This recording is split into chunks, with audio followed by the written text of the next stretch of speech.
기도하심으로 주일 예배 주님 앞에 나가시겠습니다. 사랑의 하나님 아버지, 참으로 감사드립니다. 지난 한 주간도 저희를 지켜주시고 또한 이렇게 저희들이 함께 모여 주님께 예배드리며 찬양하며 나갈 수 있도록 인도하여 주시니 참으로 감사드립니다. 우리가 함께하고 주님께서 함께 계심이 큰 기쁨이 되는 시간 되도록 인도하여 주시옵소서. 예수님의 이름으로 기도드립니다. 아멘.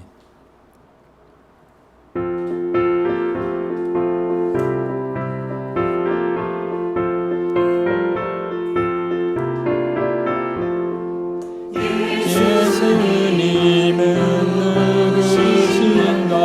주는 자의 위로와 없는 자의 풍성이며 전한 자의 높음과 잡힌 자의 노인되고 우리 기쁨 되시네.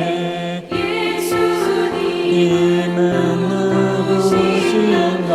약한 자의 강함과 눈먼 자의 빛이시며 병든 자의 고침과 죽은 자의 부활되고 우리 생명 되시네.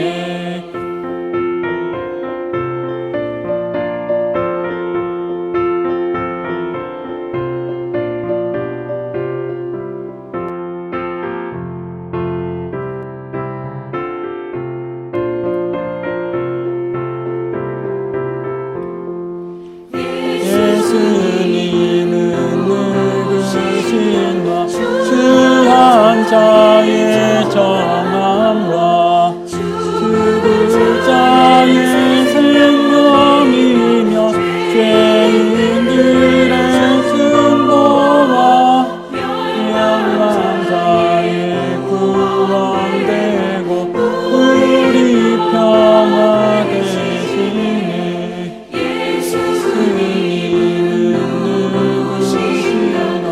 공교회의 머리와 온 세상을 부르시며 모든 왕의 왕이요 심판하실 주님 되고 우리 영광 되시네.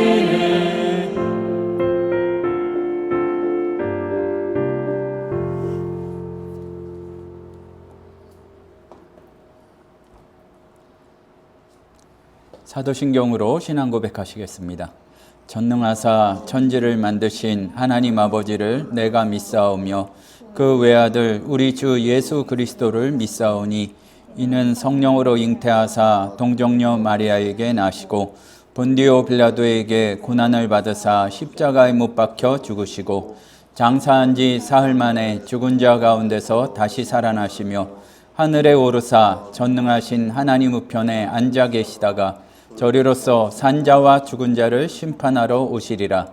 성령을 믿사오며 거룩한 공회와 성도가 서로 교통하는 것과 죄를 사하여 주시는 것과 몸이 다시 사는 것과 영원히 사는 것을 믿사옵나이다. 교동문 22번 시편 37편 말씀입니다. 악을 행하는 자들 때문에 불평하지 말며 불의를 행하는 자들을 시기하지 말지어다. 그들은 풀과 같이 속히 배임을 당할 것이며 푸른 채소같이 세잔할 것이니라. 여호와를 의뢰하고 선을 행하라. 땅에 머무는 동안 그의 성실을 먹을거리로 삼을지어다. 또 여호와를 기뻐하라. 그가 내 마음의 소원을 내게 이루어 주시리로다. 내 길을 여호와께 맡기라. 그를 의지하면 그가 이루시고 내 의를 빛같이 나타내시며 내 공의를 정오의 빛같이 하시리로다. 여호와 앞에 잠잠하고 참고 기다리라. 자기 길이 형통하며 악한 길을 이루는 자 때문에 불평하지 말지어다. 함께 읽겠습니다. 분을 그치고 노를 버리며 불평하지 말라. 오히려 악을 만들 뿐이라. 아멘. 기도하겠습니다. 사랑과 은혜가 풍성하신 하나님 참으로 감사드립니다. 또 저희들이 이렇게 주님을 향할 마음을 주시고 함께 모여서 예배드리며 머리 숙여 기도할 수 있도록 인도하여 주시니 참으로 감사드립니다. 돌아보면은 저희들이 하루하루 또 이렇게 일상 가운데 살아가면서 우리를 넘어뜨리는 것들, 유혹하는 것들, 참으로 다른 사람을 시기하게 만드는 것들, 많은 일들이 있지만 그러나 우리가 늘 정신 차리고 또 말씀에 등불을 비추어 너무 멀리 떠나지 않고 주님께로 돌아올 수 있는 그런 삶을 살 수 있도록 주님 인도하여 주시옵소서. 사랑의 하나님 아버지, 주변을 돌아볼 때에 참 세계적으로도 많은 전쟁의 소문과 여러 가지 난리의 이야기들이 많이 있습니다. 부유한 자들은 더 부유해지고 참 어렵고 곤고한 자들은 더 살기가 힘들어지는 그런 모습이 세계 곳곳에 있사오니 주님께서 평화를 선포하여 주시고 공의를 선포하여 주셔서 정말로 살아계신 주님을 많은 사람들이 깨달을 수 있도록 인도하여 주시옵소서. 하나님 아버지, 미국과 이란, 또 러시아와 우크라이나, 또 중동의 여러 지방들, 또 그리고 우리가 미리 다 헤아리지 못하는 세계 여러 곳에 전쟁 가운데 주님 속히 개입하여 주셔서 평화를 허락하여 주시고 또한 눈물 흘리며 기도하고 있는 성도들의 기도를 들어주시사 주님께 예배드리고 자유롭게 찬송할 날들이 속히 올 수 있도록 붙잡아 주시옵소서. 사랑의 하나님 아버지, 곤고하고 더욱 힘든 가운데에도 주님에 대한 믿음을 잃지 않고 있는 여러 곳에 있는 성도들의 기도를 들어주시고 그들의 또 이렇게 순결한 믿음으로 말미암아 더 편안하고 또 이렇게 자유롭게 예배하고 있는 이들의 신앙이 다시 살아날 수 있는 은혜의 역사들도 일어나도록 주님 붙잡아 주시옵소서. 이 땅과 세계의 교회에 함께하여 주셔서 먼저 말씀이 살아나기를 소원합니다. 세상과 똑같은 가치를 이야기하는 것이 아니라 주의 나라를 선포하며 또한 주의 말씀이 무엇을 뜻하는지를 이야기할 수 있는, 전할 수 있는 그러한 성령의 바람이 다시 한번 불어올 수 있도록 인도하여 주시고 그리스도의 거룩한 신부로서 성결하게 준비되어서 세상의 조롱거리가 되는 것이 아니라 세상을 바꿀 수 있는 능력과 힘을 주님 더하여 주시옵소서. 사랑의 하나님 아버지, 우리들의 믿음이 정말로 하루하루의 삶 가운데 거룩한 산제사로 드리는 믿음이 되기를 소원합니다. 겉모습뿐인 이런 의식으로서의 예배만이 아니라 그러한 예배도 부흥으로서 회복되어야 되겠지만 우리가 삶으로 드리는 예배가 주님께서 받으시기에 합당한 예배가 될 수 있도록 인도하여 주시옵소서. 어느 때보다 재물의 신과 또한 여러 세속적인 신들이 자기에게 머리 숙이라고 강요하는 이때에 정말로 성결하게 주님을 섬기고 있는 주의 사역자들, 선교사들이 위해 함께하여 주셔서 지치지 않도록 붙들어 주시고 성령이 기름 부으심을 허락하여 주시사 물질적으로나 영적으로나 여러 사람을 붙여주시는 것이나 새로운 역사들이 일어나도록 함께하여 주시옵소서. 우리가 로마서의 말씀을 통해서 은혜를 묵상해보고 또한 살펴보고 있습니다. 주님, 정말로 우리는 보잘것없지만 주님께서 주신 은혜가 크고 그것으로 말미암아 저희들이 다른 이들에게 정말로 힘있게 복음을 증거하는 증인들이 될 수 있는 시간, 그렇게 결단하는 시간 되도록 역사하여 주시옵소서. 예수님의 이름으로 기도드립니다. 아멘. 오늘 우리에게 주시는 하나님의 말씀은 로마서 14장 1절에서 12절 말씀입니다.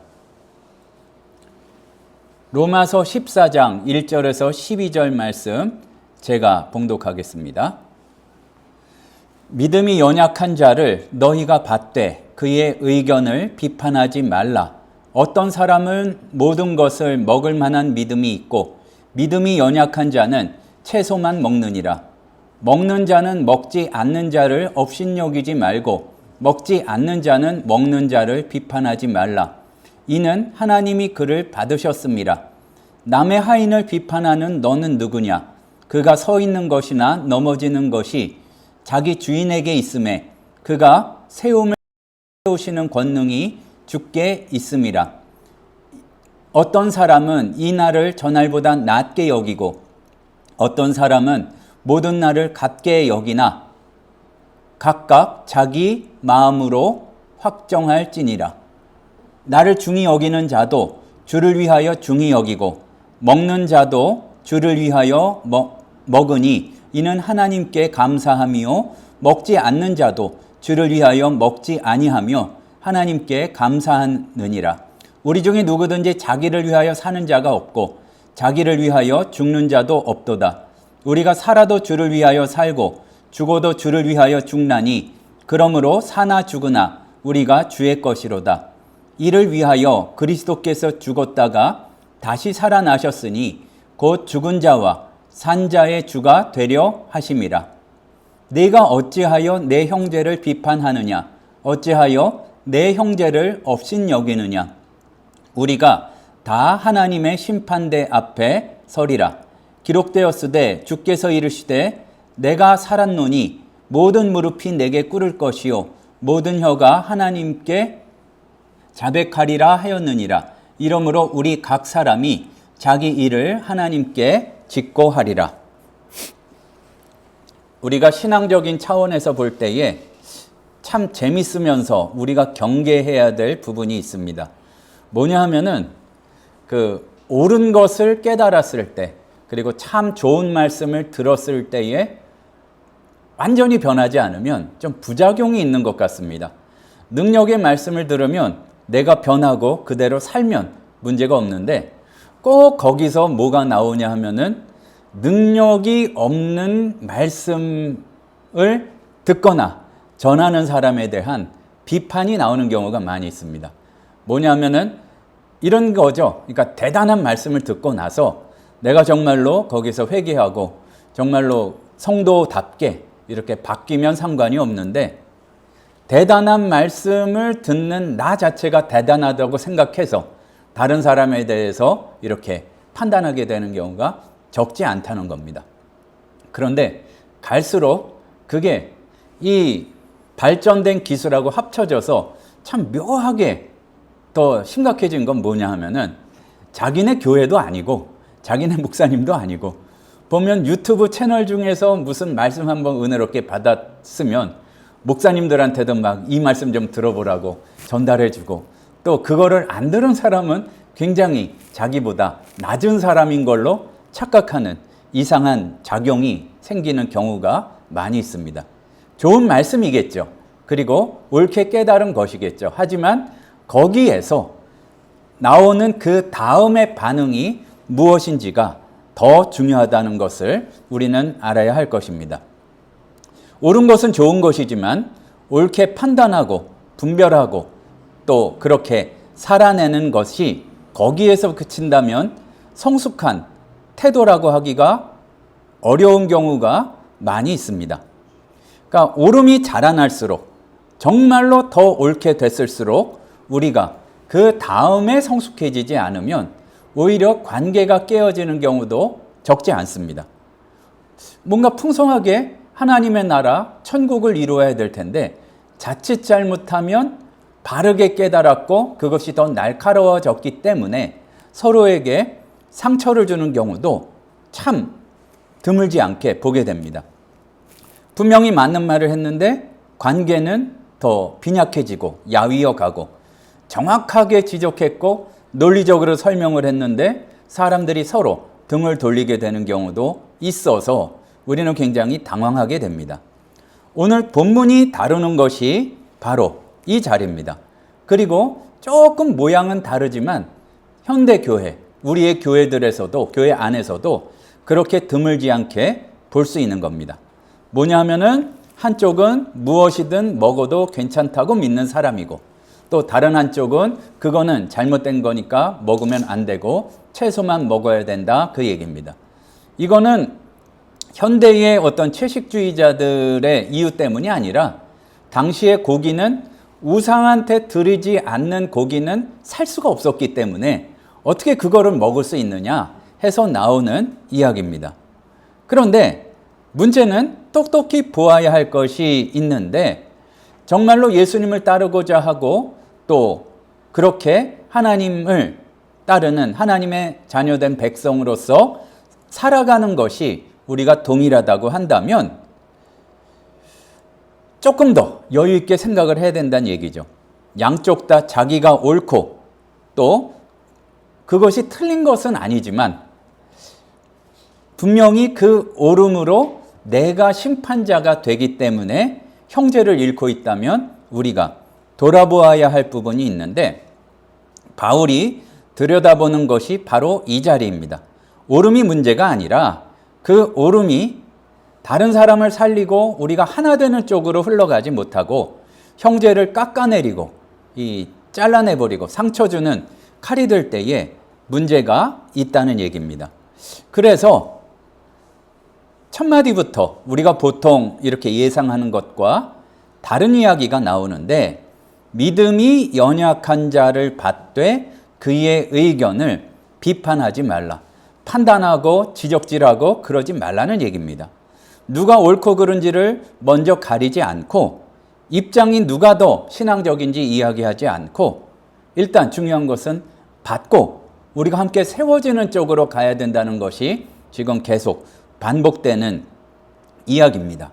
그러니까 3절에 보게 되면 하나님이 그를 받으셨는데 네가 무슨 상관이냐? 이제 여기에 이제 그 중요한 이유가 있는 것이죠. 그러니까 사실 우리가 이러면 할 말이 없잖아요. 하나님이 그걸 원하시는 줄 알고 하나님보다 더 앞장서서 정죄하고 심판하고 때로는 저주까지 퍼붓는데, 내가 지금 나보다 옳지 못하다고 생각하고 한 수 아래로 내려다보는 그 사람을 하나님께서 이미 받으셨습니다. 아직 멀었다고 내가 생각한 그 형제를 하나님께서는 벌써 공동체의 식탁 안에 앉히셨고, 그렇다면 내가 그를 밀어내려는 손짓은 뭐냐면은 하나님이 받으신 사람을 내가 앞장서서 거절하겠다는 것이고, 결국 하나님에 대해서 반대하겠다는 얘기입니다. 이게 굉장히 무서운 일인데 잘 살펴보면 굉장히 좀 깊이 생각하게 되는 부분이 있었어요. 이제 4절에 보면 남의 하인을 비판하는 너는 누구냐 이렇게 되어 있거든요. 근데 하인이라는 표현이 성경에 굉장히 여러 가지가 있습니다. 근데 여기서 말하는 하인이라는 표현이 제일 가까운 우리말로 바꾸자면 식구예요. 그러니까 남의 집 식구를 네가 누군데 비판하느냐. 여기에서 두 가지 차원이 있는데 단순히 밑에 사람이 아니라 집에 속한 사람이라는 그 표현을 썼거든요. 그러면은 그 행간이 굉장히 무서운데, 남의 집 식구면은 그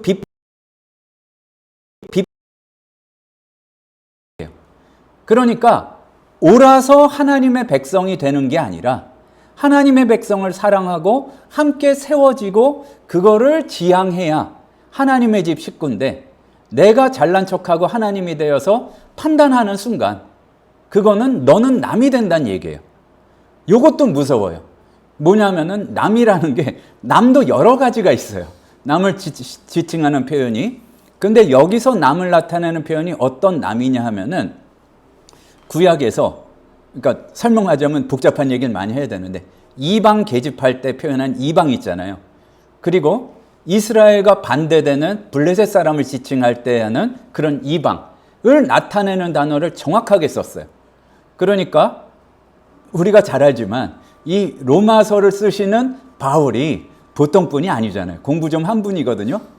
그러니까 누가는 의대 출신, 바울은 법대 출신인데 거기에서 단어 하나를 괜히 쓰지 않았는데 그냥 남의 하인이라고 그러면은 이 어감을 살리지 못해요. 말하자면 그 표현을 정확하게 고민해서 쓰셨을 것 같은데, 남에 대해서 지적질하는 순간 네가 하나님의 굉장히 좋은 백성인 줄 알지 그 순간 남이 돼버린다는 얘기입니다. 우리도 분명히 그 사실을 놓치지 말아야 할 것입니다. 바울이 옳은 것 그른 것이 없다고 말하는 것이 아니라 엄밀히 따져서 그게 겉으로 드러나는 고기를 먹느냐 안 먹느냐가 중요한 게 아니라, 우리는 다 불완전한 부분이 있는데 어떻게 해서 우리가 더 완전한 부분으로 나가게 될 것인가. 정말로 하나님의 올바름을 지향하고 또 그리고 사랑을 품고 함께 세워져 가는 부분으로 나가고 있느냐 그 얘기입니다. 진리가 사람마다 다르다고 말하는 것이 아니라 진리가 있는데 우리가 지향하는 바가 뭐냐 그 얘기입니다. 분명히 믿음이 강하다고 부른 쪽은 있었고 여기에서 성경 말씀에도 보면은 또 한쪽은 믿음이 연약한 자라고 불렀습니다. 근데 더 중요한 게 있다는 것을 이야기하고 있는 것입니다. 우리는 보면 본질이 아닌 곳에서 생긴 아주 작은 차이, 그리고 그것을 극복해야 되는 것들을 도저히 가까이 할 수 없는 이유로 그게 본질인 것처럼 바꾸는 경우가 많이 있습니다. 이런 얘기를 진부하다는 이야기를 하는 자체가 진부한데 우리가 보면은 뭐 주초 문제, 뭐 주일날 뭐 사느냐 안 사는 문제 중요한데 근데 이렇게 더 완전한 모습으로 나가느냐 세우느냐 그것이 중요하다는 얘기입니다. 그러니까 남의 하인을 비판하는 너는 누구냐? 아마 예전에는 이렇게밖에 옮기실 수가 없었을 것 같아요. 근데 굉장히 무서운 얘기입니다. 말하자면은 남의 집 식구를 비판하는 넌 누구냐? 그리고 왜 굳이 누구냐고 물어봤을 거예요? 실례지만 누구세요? 이거거든요. 우리 집 식구가 아니란 얘기예요. 그 얘기는. 바로 그거를 하나님이 말씀하신다고 생각할 때에 그러니까 이렇게 표현했으면 다르죠. 같은 집 식구인 자를 비판하는 너는 누구냐라고 안 그랬고 같은 하인이 누구를 감히 비판하느냐고도 안 했어요. 그러면 조금 덜 무서운데 남의 집 식구를 비판하는 너는 누구냐. 그러니까 너는 이방인이요. 네가 우리하고 상관없는 사람이라는 게 굉장히 진하게 여기 있는 것입니다. 그리고 바울이 이어서 하는 말씀을 보게 되면 그가 완전 넘어져서 떨어져 나갈 사람인지 아니면 지금은 온전히 쓰지 못한 것 같지만 그 사람을 세우고 다듬어서 어떻게 이끌어 나가실지는 주님께 달려있다는 얘기입니다. 주께서 능히 그를 세우심이라. 분명한 것은 그 종은 지금 완성된 게 아니고 부족한 부분이 있다고 해도 결국은 세워지는 중이고 그리고 예수님께서 그를 세워가고 계시다는 얘기입니다. 틀렸다고 에이 어떻게 믿음이 없는 거지 그건 뭐 그러려면 교회 왜 다녀. 우리가 그렇게 손가락질하는 사람, 내가 지금 넘어졌다고 단정하는 그 사람이 하나님께서 세우시고 회복시키시고 또 다시 한 번이 아니죠. 계속해서 다듬어 가시는 중에 있다는 얘기입니다. 판단하는 일이 굉장히 그 함정이 있는 부분인데 우리의 판단은 언제나 찰칵해가지고 내 마음에 들지 않는 그 순간을 가지고 지적하고 잘못됐다고 심판하는 경우가 많이 있습니다. 말하자면 지적하는 그 사람의 오늘 이 순간을 보고 머뭇거리거나 이렇게 더듬거나 뭔가 좀 아닌 것 같은 약한 자리를 보고 넘어진 순간을 보지만 그 한 장면으로 전부를 판단하려고 하지만 하나님께서는 뭐 너무 상식이잖아요. 시간을 초월하신 분인데 지금 그 순간이 아니라 결국 하나님의 계획대로 이루어질 모습을 보신다는 것을 놓치지 말아야 할 것입니다. 그거는 나에 대해서도 마찬가지입니다.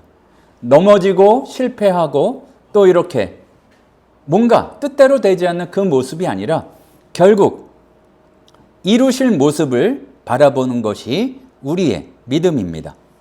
그러니까 우리의 판단이 너무나 이른 경우가 참 많죠. 그러니까 이게 영화도 그렇고 뭐 소설도 그렇고 멋있는 작품은 표현이 위대한 작품은 항상 이 반전이 있어요. 처음부터 잘 살아요. 중간에도 잘 살아요. 마지막까지 행복하게 잘 살았다. 이거는 별로 훌륭한 작품이 아니고 항상 넘어지고 자빠지고 이거는 회복될 게 아닌데 놀랍게 회복되는 그 스토리 가운데 힘이 있듯이 우리의 일생에도 그렇다는 이야기입니다. 조금 거칠어 보이고 또 지금 부족해 보이지만 어떻게 깎이고 채워질지 모르는 그 사람, 그 상황을 우리는 믿음으로 바라볼 수 있어야 된다는 얘기입니다. 글렀다고 우리가 결론 짓는 바로 그 자리에서 우리가 너무 시야가 좁기 때문에 못 알아보고 있을 수 있다는 얘기입니다. 우리가 가늠하지조차 못하는 그 넓이까지, 또 그리고 우리가 차마 보지 못하고 있는 뒷면, 윗면, 밑에 면까지 하나님께서 고려하고 계심을 우리는 알아야 할 것입니다. 그러니까 나에게도 그게 해당하는 거죠. 보면은 나도 완성된 존재가 아니기 때문에 단면만을 보고 잘못 판단할 수도 있고, 또 그리고 내가 어떠한 하나님의 인도하심으로 이끌려 갈지 모르기 때문에 나도 빚어지는 중이기 때문에 함부로 여러 가지를 이렇게 칼날처럼 휘둘러서는 곤란하다는 얘기죠. 이 근원을 찾아보니까 누가 처음 시작했는지가 애매한데 이 일화를 많이 들어보셨을 겁니다. 뭐냐면 한 선생님이 아주 어린 학생들이 지나갈 때마다 그 모자를 벗어서 공손히 인서하고 뭐 그랬다는 얘기가 있는데, 덜어는 페스탈로찌다, 덜어는 누구다, 설이 좀 많아요. 확실한 건 못 찾았는데 분명한 것은 왜 그랬냐면은 지금 지나가는 이 어린아이들 까불고 가볍고 실수도 많고 코찔찔 흘리고 그러지만 결국에 어떠한 인물이 될지 모르기 때문에 그렇게 인사했다는 이야기입니다. 우리가 뭐 농담 주고받고 함께 일하고 지나치는 사람이지만 무시하고 손가락질하는 그 사람을 하나님께서 어떻게 사용하실지 모른다는 사실을 우리는 기억해야 될 것입니다. 그 사람이 스스로 노력해서 잘하는 게 아니라 하나님께서 다듬어 가시기 때문에 우리는 어떻게 주님의 역사가 이루어질지를 모릅니다. 그리고 굉장히 중요한 말씀을 하나 하시는데 7절에서 보면 우리 중에 누구든지 자기를 위하여 사는 자가 없고 자기를 위하여 죽는 자도 없도다. 우리는 다 주의 것이다. 물론 약간 설명이 필요합니다. 우리가 늘 주님만을 위해서 헌신하고 그렇게 중심을 잃어버리지 않는다는 이야기는 아닐 수 있지만 그래도 양심이 좀 있어서 주님을 기억한다는 의미가 있을 수도 있고, 더 중요한 것은 이미 하나님께서 그렇게 자기를 위하여 살 수 없도록 결정해 놓으셨고 그렇게 인도해 주신다는 믿음의 선포요, 선언입니다. 한 분 하나님께서, 한 분 사랑의 예수님께서, 부활의 주님께서 우리 모두를 다 빚어가고 계시고, 그렇다면은 강한 자와 약한 자라는 그 구분조차도 다시 보아야 한다는 얘기입니다. 그리고 그렇게 함께 더 성숙해질 수 있는 부분이 반드시 있고, 또 그리고 어려운 사람이 있기 때문에 여러 가지 그 가운데 사랑이 싹트고 세워지는 역사가 있을 수 있는 것입니다. 정확히는 있는 것입니다. 한 사람의 모자람을 다른 사람이 채우고 또 그 사람의 빈자리를 또 사람이 메워가면서 조금 물러서서 그 세워지는 모습을 보게 되면 참 어떻게 그렇게 딱 들어맞게 튼튼한 건물을, 튼튼한 담을 세우고 계신지 우리가 깨닫게 될 것입니다. 그리고 참 중요한 것은 하나님의 역사는 한 사람의 일생 가운데에서 그 시작과 끝을 다 볼 수 있는 게 아니라는 얘기입니다. 한 사람이 달리다가 바톤을 이어줘서 다른 사람이 이어주는 그러한 경기가 있듯이 끊어서 보면은 참 부족하고 한심하고 죄도 많고 그런 사람들이지만 그들을 인도하시는 하나님께서 성령의 인도하심으로 말미암아 이어가면서 일하시고 이어가서 주님께서 큰 역사를 이루신다는 얘기입니다.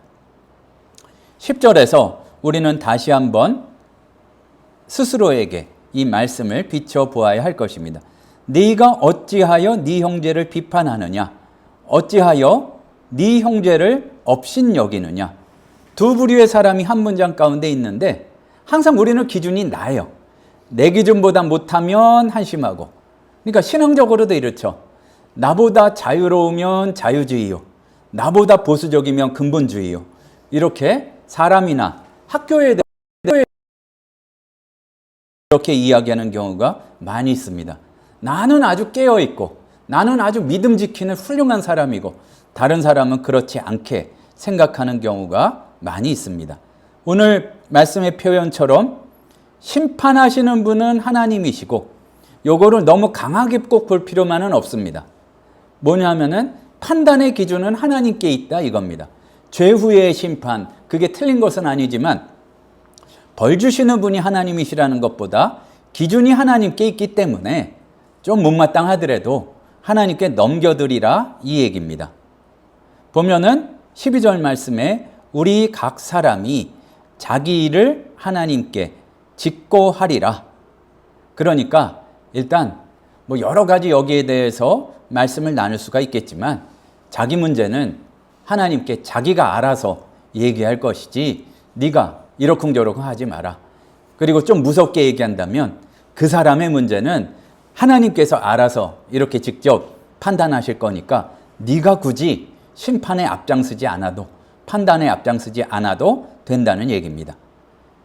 여러 가지가 다 있습니다. 뜻을 이루시고 계획을 이루시는 것은 여러 사람을 통해서 하나님께서 이루시는 크고 위대한 역사이고 한 사람 한 사람의 일은 1대1로 하나님과 그 사람 자신의 일이라는 것이 있다는 얘기입니다.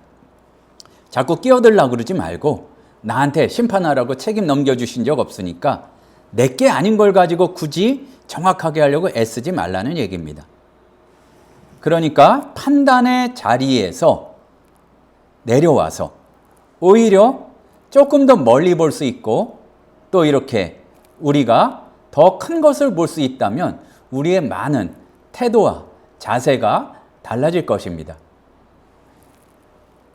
또 다른 예배에서 주로 고린도전서 말씀을 지금 보다 보니까 비슷하게 가는데 우리가 고린도전서 13장에 보게 되면은 믿음, 소망, 사랑에 관한 얘기가 나오잖아요. 근데 거기서 보게 되면 그게 구별되는 게 아니에요. 다시 돌아보기는 조금 그렇지만 모든 것을 바라며 모든 것을 견디는 것. 그러니까 거기에서 보게 되면 그게 사랑인데 그 세 가지가 나눠지는 것이 아니라 믿음을 가지고 이렇게 바라볼 수가 있으면 거기에서 사랑이 나온다고도 할 수가 있습니다. 구별되는 게 아니에요. 그러니까 우리가 실수하는 게 나는 믿음의 은사가 있는 것 같아.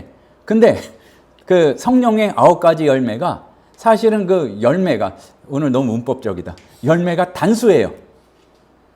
말하자면 그 시험에도 가끔 나오고 이 아이들 성경 퀴즈에도 나오는데 사휘와 오자 양충원절 그러니까 성령 앞글자만 따면 그러면은 나는 사랑의 열매를 얻고 싶어요. 사랑이 있는데 절제가 없어. 그리고 절제가 있는데 사랑이 없어. 그리고 진짜 정신 나간 거는 아무것도 없는데 희락만 있어. 그럼 그게 뭐겠습니까? 성령의 열매는 다 열려야 돼요. 그러니까 믿음, 소망, 사랑도 사실은 마찬가지인데 우리가 실질적으로 그거를 말하자면 하나가 되고 제일 좋은 길을 보인다고 12장 마지막에서 고린도전서에 나오잖아요. 가장 좋은 길이 사랑을 구하고 사랑을 하려고 애쓸 때에 소망이 생기는 거죠. 대책 없어 보이는 사람을 하나님께서 어떻게 이루실지가 사랑으로 먼저 했을 때 보이게 되는 거고 때로 상황이 어렵고 또 여러 가지 관계에서 어려움이 있을 때에도 사랑이 먼저 시작될 때에 견디는 믿음까지 생기게 된다는 얘기입니다. 하나님을 바라볼 때에 우리는 더 큰 것을 바라보게 되고 또 할 수 없는 것을 하나님께서 이루신다는 것을 보게 됩니다. 하지만 판단하려고 할 때에 쭉 이렇게 굉장히 길게 이어지는 동영상인데 이상하게 편집된 한 부분만 찰칵 찍어가지고 그걸로 판단하고 하나님도 상관없고 뭐 어떻게 보면 사람도 상관없고 그 한 장면만을 가지고 이야기한다면 주님의 뜻을 깨닫지 못하고 잃어버리고 또 주님의 말씀을 잊어버리게 된다는 얘기입니다. 우리가 옳기 때문에 잃어버리는 것들이 있습니다.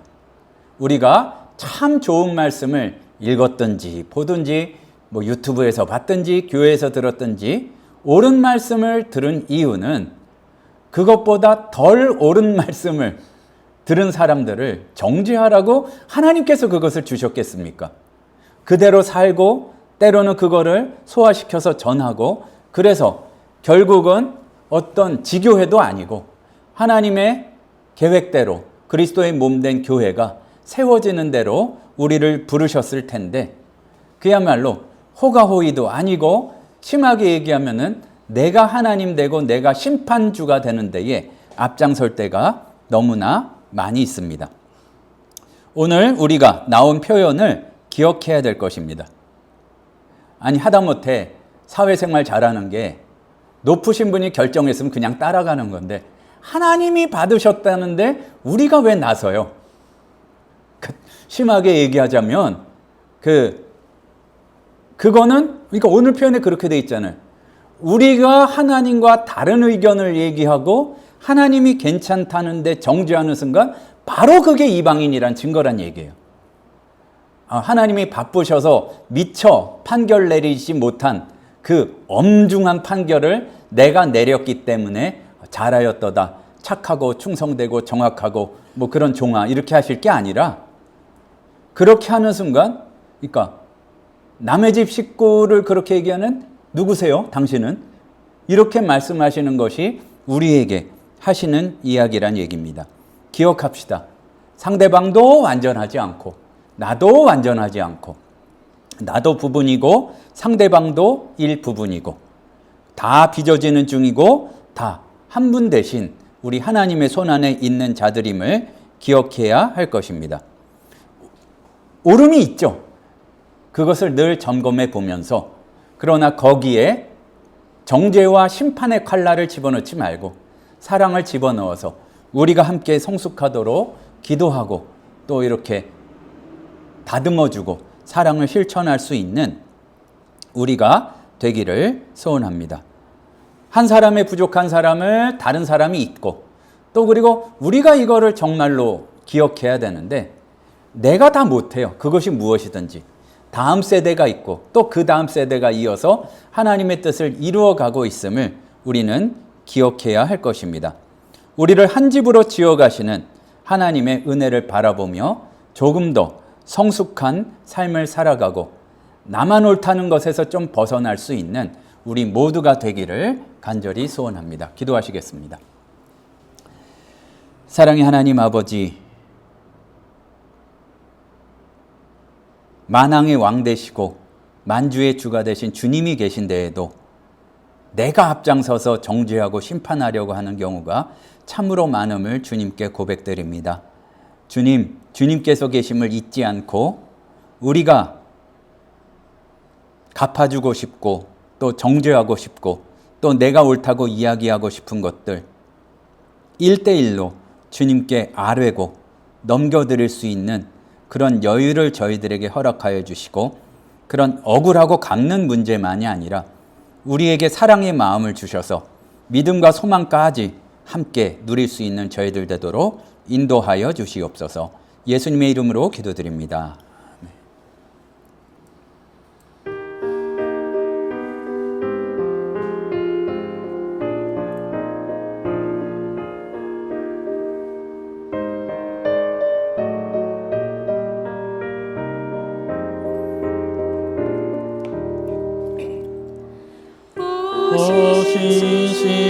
신실하신 주 내 아버지여, 늘 함께 계시니 두려움 없네. 그 사랑 편찮고 날 지키시며 어제나 한결같네. 신실하신 주, 신실하신 주, 날마다 자비를 베푸시며 일용할 모든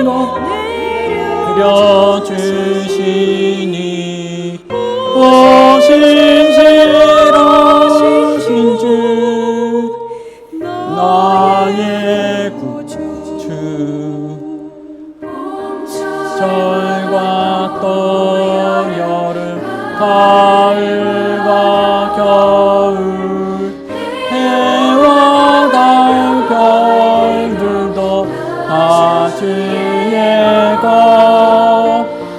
만물이 주의 영광 드러내도다 실험 주 사랑 나타내네 오 신실하신 주 오 신실하신 주 날마다 자비를 베푸시며 일용할 모든 것 내려주시니 오 신실하신 주 나의 구주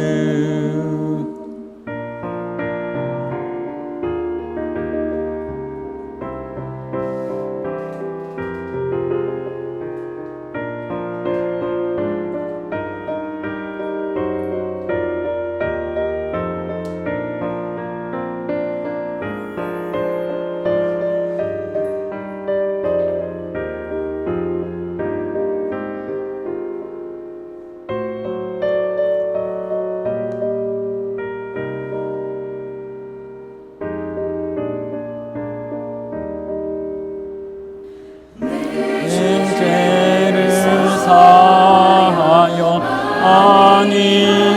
아니하시고 주친이 오셔서 인도하네 주는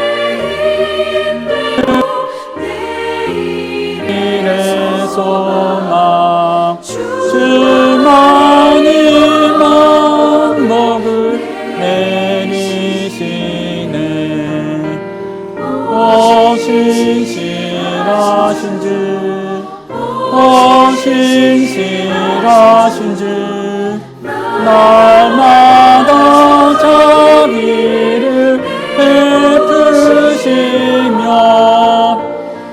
일용할 모든 것 내려주시니 오 신실하신 주 나의 구주